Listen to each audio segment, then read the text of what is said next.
o'zbek adabiyoti rivojiga qo'shgan hissasi, falsafiy va axloqiy motivlar, avlodlar vorisligi mavzusida o'tkazilayotgan konferensiyada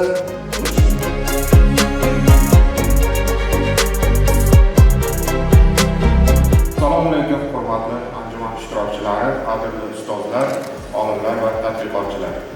Avvalo barchangizni bugungi muhim ilmiy anjumanda samimiy qutlashni qabul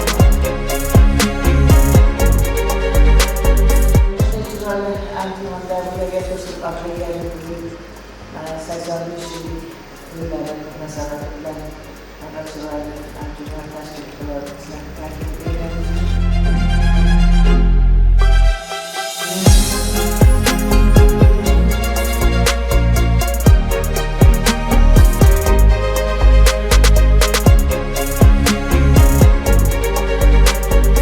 Shoirlar ko'p, lekin maktab yaratgan shoir uncha ko'p emas. Barmoq bilan sanardi.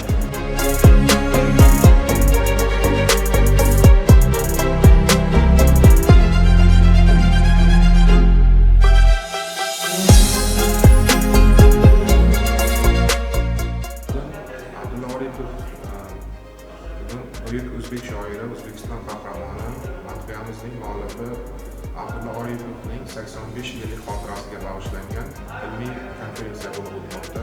Ushbu konferensiya Science Innovation xalqaro ilmiy jurnali bilan hamkorlikda tashkil etilmoqda.